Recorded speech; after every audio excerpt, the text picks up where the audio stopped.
Si las preguntas fundamentales, pues, sobre la existencia misma comenzaron a ser abordadas y comenzaron a ser respondidas mediante mitos, preguntémonos entonces cómo pudieron fundamentarse en la razón.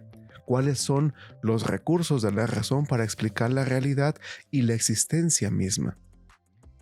Desde esta perspectiva suele afirmarse que las dudas humanas sobre aspectos, pues filosóficos, implican un continuo paso del mito al logos, la razón. Sin embargo, ¿esto qué significa? Tal como lo hemos comentado en algún otro espacio, ya por aquí dejaré el link para ello, pues los primeros seres humanos explicaron los fenómenos del mundo a partir de mitos y seres sobrenaturales. El anhelo de comprender la realidad nos llevó a plantear explicaciones racionales que seguían pues mediante métodos de observación y de argumentación. Hola a todas y a todos. Gracias por acompañarme en un nuevo tema. Mi nombre, como ya saben, es Jesús Méndez y el día de hoy estaremos hablando sobre la filosofía presocrática y sus principales autores. Así que, vamos para allá.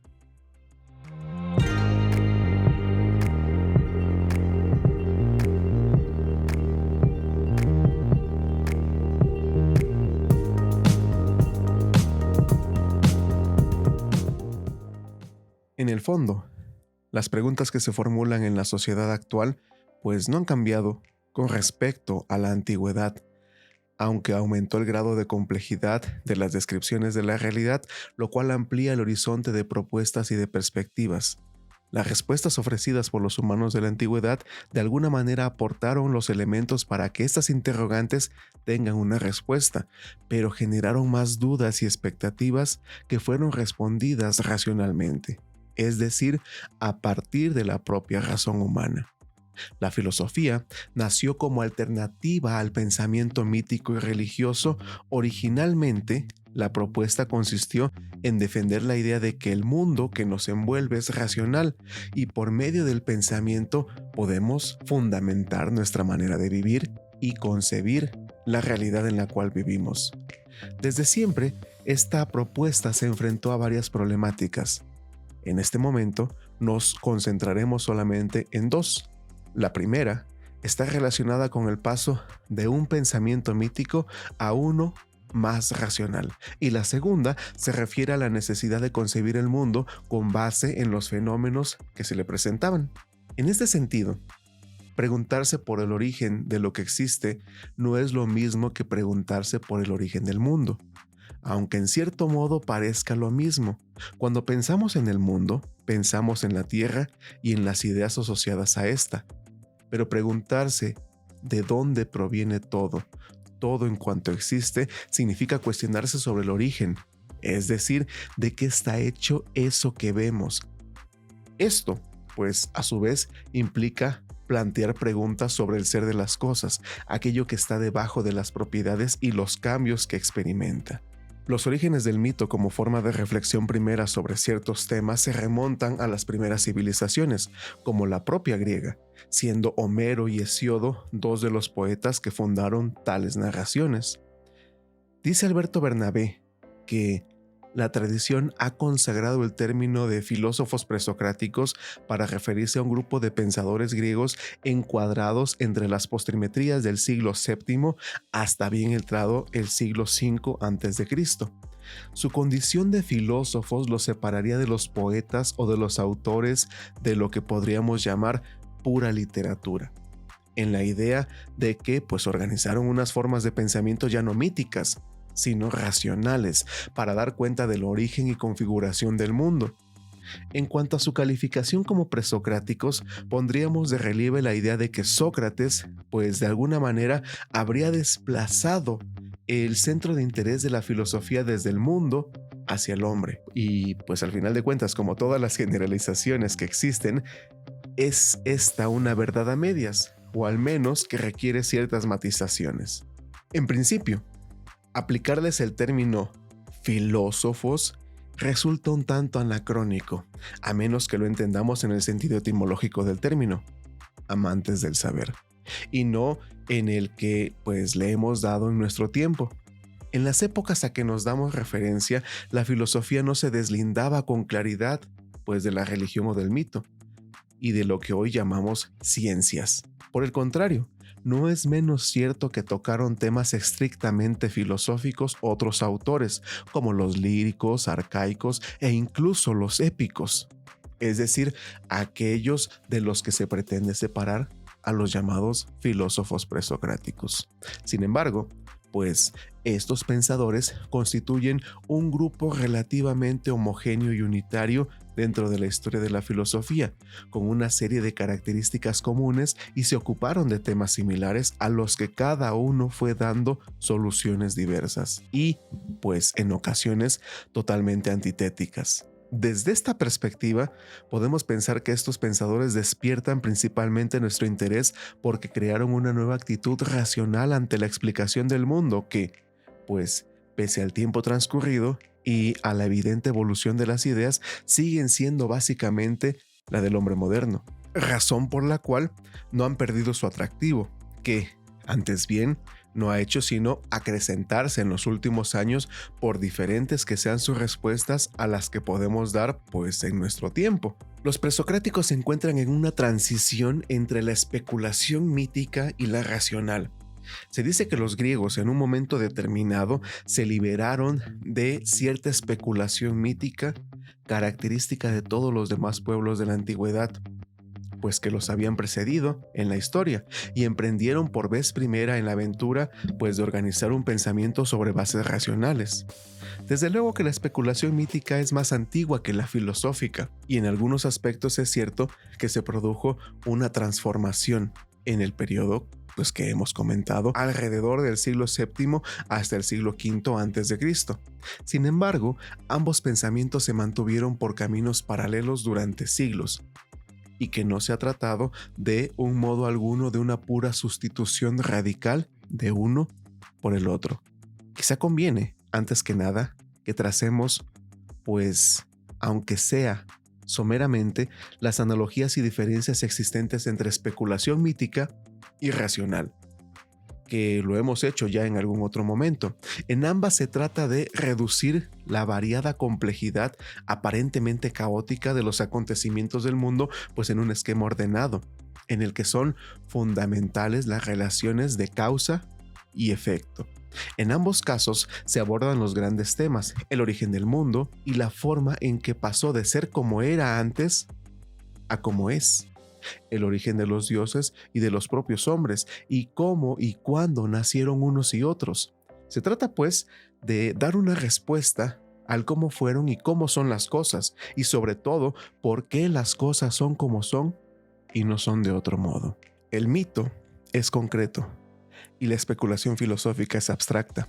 Lo que se narra en el mito es un pequeño conjunto de acontecimientos concretos que se supone que ocurrieron en un lugar y en un momento determinado, y cuyos protagonistas, pues, son un número limitado de personajes con un nombre y obviamente, pues, una personalidad.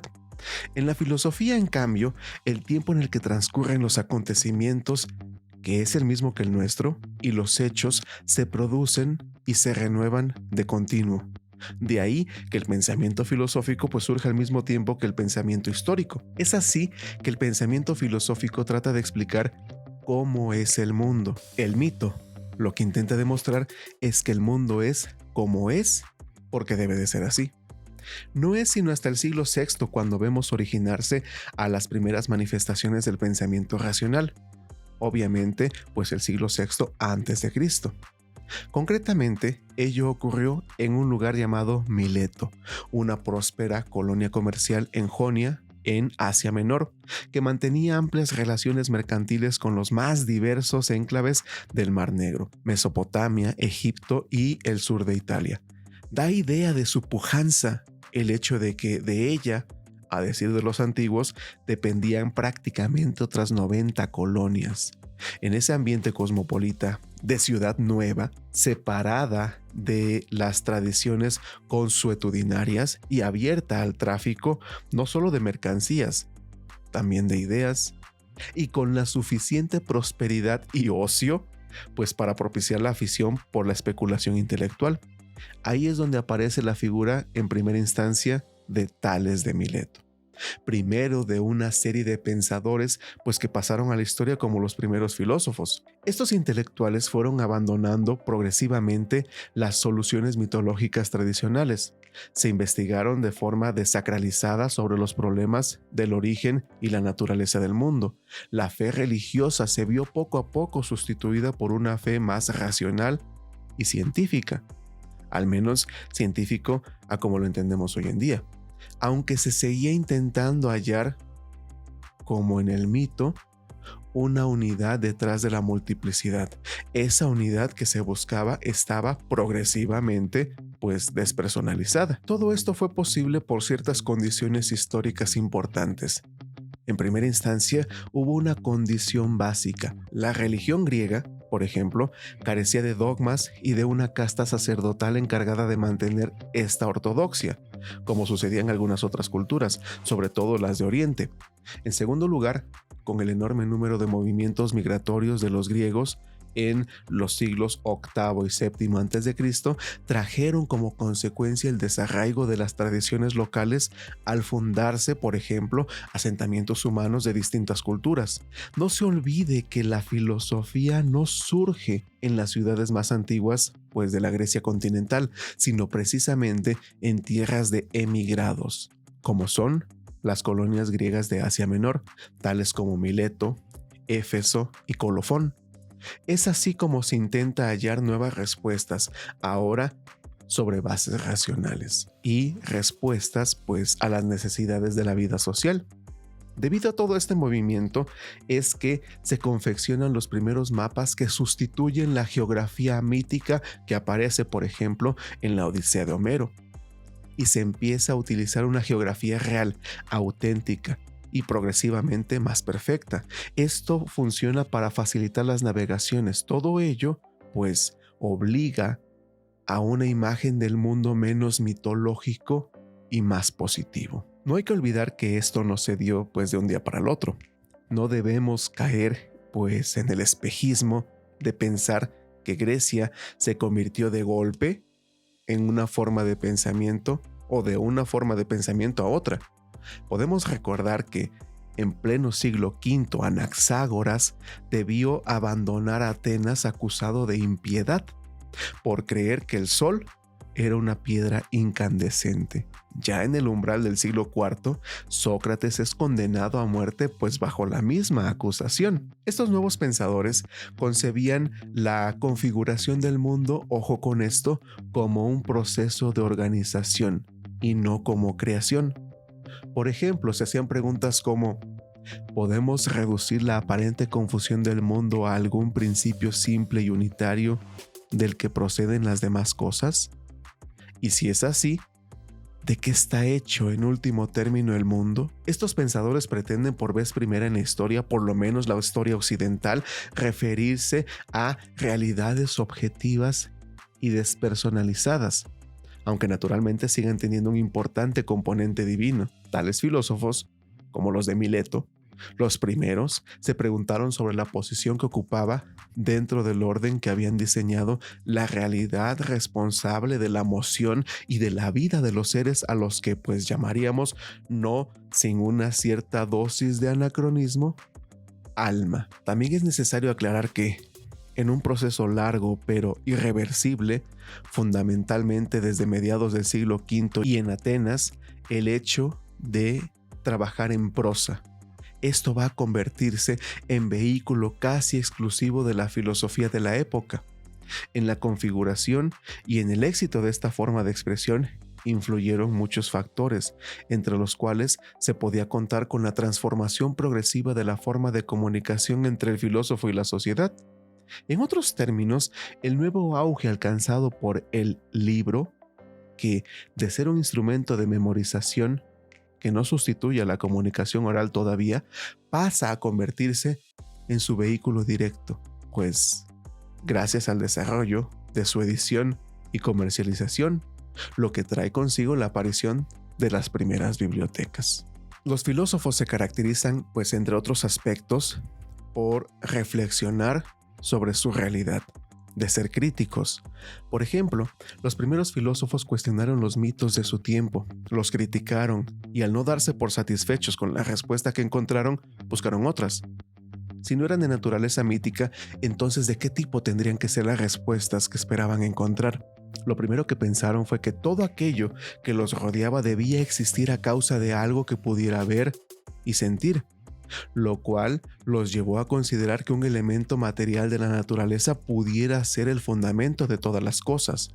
Sin embargo, este paso de la explicación mítica de los fenómenos a otra que, pues, a partir de algo tangible. En la actualidad puede parecernos sencillo y hasta ridículo, pero en aquel entonces provocó una revolución en el mundo occidental. El nacimiento de la filosofía como un nuevo camino para la razón, desplazando poco a poco al grandioso mito que explicaba toda la realidad que existía. Quienes llevaron esta primera labor reflexiva fueron precisamente los filósofos presocráticos. Desde el siglo VII hasta el siglo V a.C. se denominan presocráticos no por ser anteriores al filósofo llamado Sócrates, sino porque son aquellos pensadores que no fueron influidos por las ideas socráticas y se formularon preguntas en torno de la naturaleza o lo que se llamaba la physis, relativas al origen del mundo y a la explicación de sus fenómenos. Empecemos, pues, a revisar algunas de sus teorías. Tales de Mileto es considerado el primer filósofo. Sostuvo que la unidad existía en la diversidad y planteó la cuestión de la naturaleza última del mundo a partir del agua. Introdujo el concepto de principio u origen de todo y que vamos a empezar a llamarle arjé. ¿Alguna vez se han preguntado por qué pueden crecer algunos animales de carne y de hueso, alimentándose solo de hierba? ¿Qué se oculta en ese alimento? Que es capaz de transformarse en músculos, grasa y estructura ósea. Aspectos como estos, en los que se detenía a pensar los filósofos presocráticos de la escuela de Mileto, los milesios, quienes buscaban una explicación al origen de todas las cosas, no en las historias míticas ni mágicas, sino en la observación de la naturaleza, de lo que estaban, pues, ante sus ojos. Esto inició una nueva pregunta: ¿cuál era el arjé, el origen, el inicio de todas las cosas? Arjé es un término, pues, en griego difícil de traducir, aunque podemos empezar a entenderlo como primer principio y fundamento, sustancia y materia. Al plantearse preguntas sobre el arjé, los milesios toman un punto de partida distinto al de los mitos, pues no se preguntan por el origen, sino por algo previo que posibilitó tal origen y que a su vez fue la base y fundamento de todo aquello que había en el mundo, y buscaban identificar el material del que todo estuviera compuesto. Recordemos que los presocráticos, pues, intentaban encontrar en los fundamentos últimos de todo cuanto existía, pero su búsqueda era racional, sistemática y universal. En otras palabras, podríamos empezar a decir que era mucho más científica. Para acercarnos al pensamiento de estos filósofos, solamente es posible, pues, a través de otros pensadores, puesto que el texto escrito era muy limitado en ese momento. Recordemos que sí, empezaba la prosa, empezaba el libro, pero empezaba y apenas empezaba a formularse ese tipo de trabajos. Sin embargo, tenemos visión de todos ellos, puesto que varios escritores posteriores a ellos, filósofos, pensadores, inclusive historiadores, los toman en cuenta e inclusive a partir de relatos orales se tienen noticias de ellos. Así que veamos un poco de lo que hablaban. En primer lugar, Tales de Mileto, obviamente el primero, desde la versión de Aristóteles.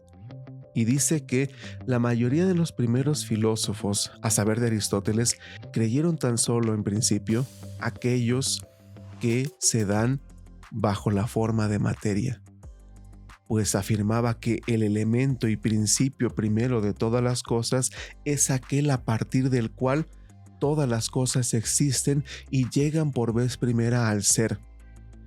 Y en el que terminan por convertirse en su corrupción, subsistiendo la sustancia, pero cambiando en sus accidentes.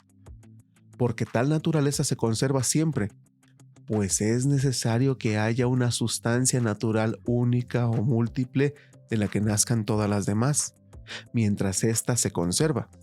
Respecto al número y la forma de tal principio, no todos están de acuerdo. Es ahí donde Tales de Mileto, el iniciador de tal tipo de filosofía, dice que es el agua, por lo que manifestó que también la tierra está sobre el agua, tomando, tal vez, dicha suposición de la observación de que el alimento de todas las cosas es húmedo y que el calor mismo surge de éste y vive por éste. Por otro lado, Anaximandro de Mileto, según Simplicio, comenta que de entre los que dicen que es uno, moviente e infinito, Anaximandro, sucesor y discípulo de Tales de Mileto, dijo que el principal elemento de las cosas existentes será lo apeiron, lo indefinido o infinito. Habiendo sido el primero en introducir este nombre de principio material, dice que este no es ni el agua ni ninguno de los llamados elementos, sino alguna otra naturaleza, apeiron, de la que nacen los cielos todos y los mundos dentro de ellos. De ellos les viene el nacimiento a las cosas existentes. Sin ellos se convierten nuevamente en apeiron. También de acuerdo con Simplicio está Anaxímenes de Mileto, compañero de Anaximandro. Al igual que este último, dice que la naturaleza sustentante es una infinita, mas no indefinida, sino definida, y la llama aire, y se distingue su naturaleza sustancial por rarefacción y condensación. Al hacerse más sutil, se convierte en fuego y en viento. Si se densifica más, a continuación en nube. Si se condensa más, se convierte en agua, luego en tierra, después en piedras, y el resto de los seres surgen de estas sustancias. Hace, asimismo, eterno al movimiento, por cuyo medio nace también el cambio. No podemos hablar de presocráticos sin hablar de los pitagóricos. Preguntémonos qué sucede si este principio, en vez de ser material, como lo comentan los milesios, no lo fuera. Es decir, que los seres y objetos no se gestaran de la materia, sino a partir de una entidad abstracta, una entidad que no es tangible, que no se puede tocar, oler, ver, etc. Los pitagóricos empezaron a pensar en este proceso. Es tan complicado de pensar como de describir. Todo elemento material necesita un orden o algo que lo ordene para que aparezca en la proporción deseada en cada objeto o ser y en la frecuencia que convenga. Imaginémonos qué ocurriría si el arjé no está en la materia, sino en ese orden que da forma y armonía a las cosas. Los pitagóricos se enfrentaron de esta manera crítica a la tradición de los milesios y consideraban que el principio de todo era el número. Eso puede parecer un poco extraño, pero no lo es tanto, pues se dieron cuenta de que el pensamiento corresponde de alguna manera con la realidad. Es decir, lo que pienso sigue de cierta forma la manera que las cosas existen, de modo que cosas que puedo pensar como los números, las figuras geométricas, por ejemplo, son reales y existen en cada objeto y en sus formas y en sus fórmulas, y por lo mismo ordenan, y aquí está la clave, ordenan la realidad, dan orden a todo cuanto existe. Para ejemplificar esto, retomemos un texto de Giovanni y de Antiseri, de 1991, que dice más o menos así: en la actualidad el número es una abstracción mental y por lo tanto un ente de razón.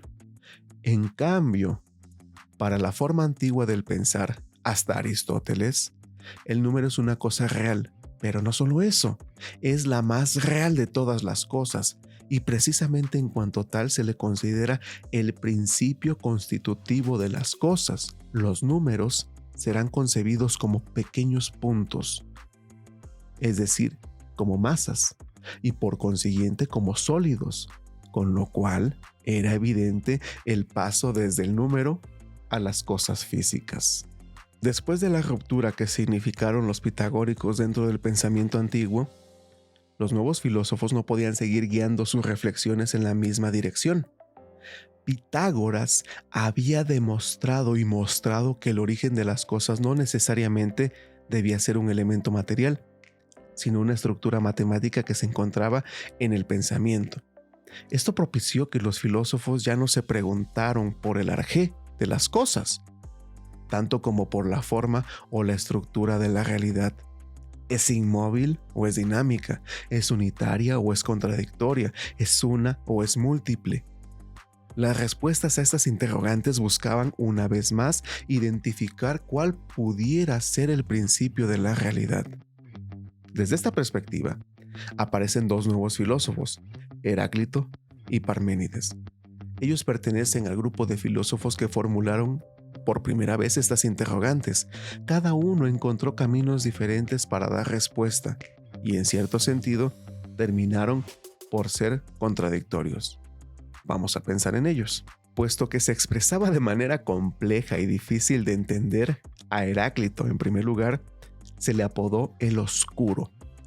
Lo que conocemos acerca de su pensamiento está expresado en aforismos, es decir, frases breves a modos de reglas que sobrevivieron en los escritos de otros filósofos.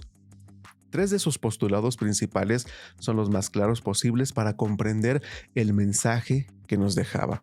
Primero, decía que el principio fundamental para la comprensión y el ordenamiento del mundo es el logos o la razón discursiva. Luego, decía que los sentidos son la fuente primaria de conocimiento, pero no son confiables, porque pueden equivocarse. Finalmente, decía que el universo se encontraba en constante movimiento. Este logos del que hablaba Heráclito lo comparaba con el fuego. Es esa fuerza que produce el orden, ojo, un concepto pitagórico, el orden en el devenir del mundo. Así, el logos nos revela que las cosas existen, se manifiestan y se conservan gracias al cambio. Por ello, Heráclito afirmaba que todo fluía y nada permanece. Hoy en día cobra mayor sentido su afirmación, porque no solo se refiere al paso del tiempo, sino al inexorable devenir del mundo y a los cambios que se experimentan día con día.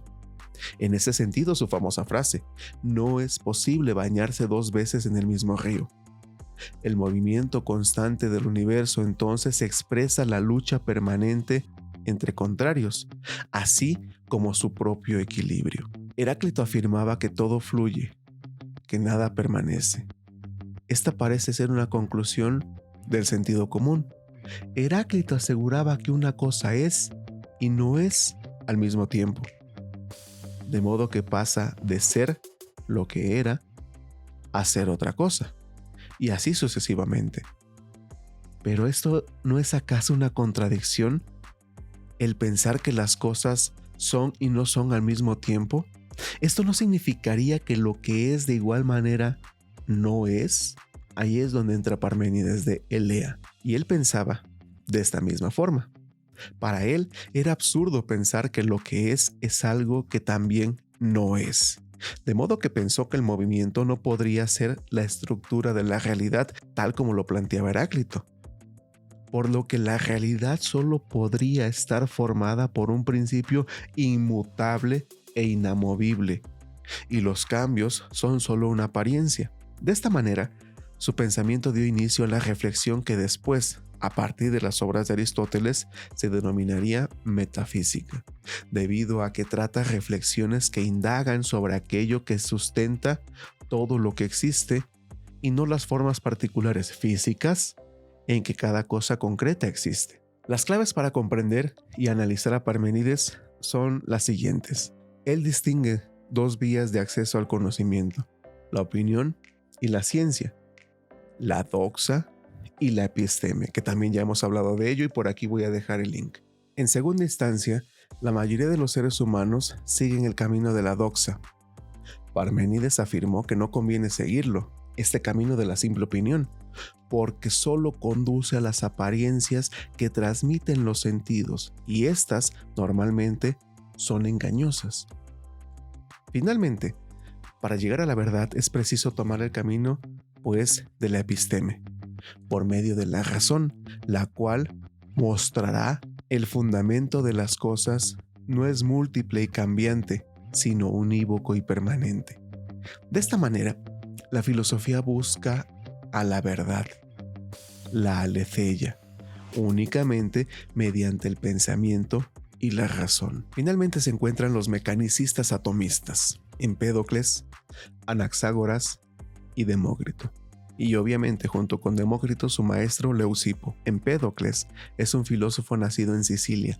Su reflexión filosófica intenta encontrar pues una cierta conciliación entre las ideas de sus predecesores, para lo cual partía de los 4 elementos como el principio material de todas las cosas. Es decir, los 4 elementos se unen en distintas proporciones y lo hacen mediante la intervención de 2 fuerzas: el amor cuando se unen y el odio cuando se separan.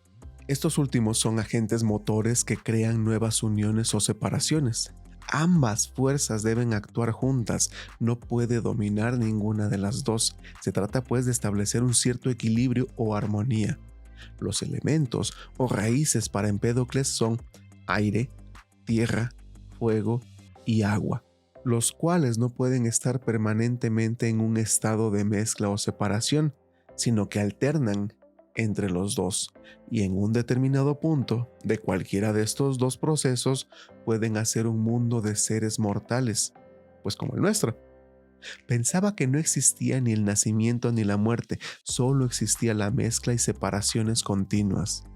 Algo que, si nos ponemos a pensar, es recapitulado inclusive por la ciencia moderna. Anaxágoras es quien tenía una interpretación pues muy similar a la de Empédocles. Consideraba que nada nace ni perece, sino que hay unión y alejamiento de todo aquello que existe en el mundo. En este mundo material, obviamente. Por ello, la realidad está compuesta por puro movimiento. A la generación le llama mezcla y a la extensión la denomina separación. Anaxágoras pensaba que en el fondo se trataba de una única fuerza, que la llamó nous, el intelecto. Este era el fundamento primero que ordenaba la realidad. Una vez más, orden de la realidad. Anaxágoras afirmaba que para que algo se origine, antes es imprescindible tener presente aquella raíz de la cual procede, pues nada surge de la nada. Con base en tal razonamiento, llega a plantear que todo está en todo. Esta idea, finalmente, constituyó la antesala de la teoría de los átomos o atomistas. Y precisamente, para finalizar con estas ideas, Demócrito, a partir de este desarrollo mecanicista, pues de alguna manera propiciado por Anaxágoras, aparece un nuevo concepto: todo lo que es, con el que se refirió a toda la realidad que integraban los átomos y el vacío. Y sí, aunque parezca raro, el vacío es lo que no es. Pero aunque no sea, Demócrito aseguró que tenía existencia propia, porque es un elemento que, a su vez, permite que haya un espacio en el cual se pudiera mover, diferenciar y generar átomos. Demócrito y su maestro Leucipo, como lo habíamos comentado hace un momento, pensaban que los átomos siempre estaban en movimiento en el vacío, y al combinarse unos con otros daban lugar a la generación de los cuerpos, y al separarse daban lugar a la disolución. Para Demócrito, el movimiento originario de los átomos se describía como un estado de discordia. En otras palabras, para propiciar su movimiento entre los átomos debía existir cierta oposición o armonía. Los presocráticos, además de sentar las bases de la investigación filosófica, pues una investigación filosófica posterior obviamente a ellos, en el terreno de las ideas, se plantearon también la necesidad de hallar modelos literarios válidos para expresarlas. Modelos que serían los utilizados pues durante prácticamente todos los siglos posteriores a ellos. Muchas gracias por haberme acompañado hasta este momento. Gracias por su tiempo y su espacio, así como por sus ganas de aprender un poco más acerca de los temas que estamos planteando. No olviden, por favor, regalarnos aquí un like, suscribirse, comentar y compartir para fomentar el diálogo. Mi nombre es Jesús Méndez y nos vemos en el próximo tema. Hasta pronto.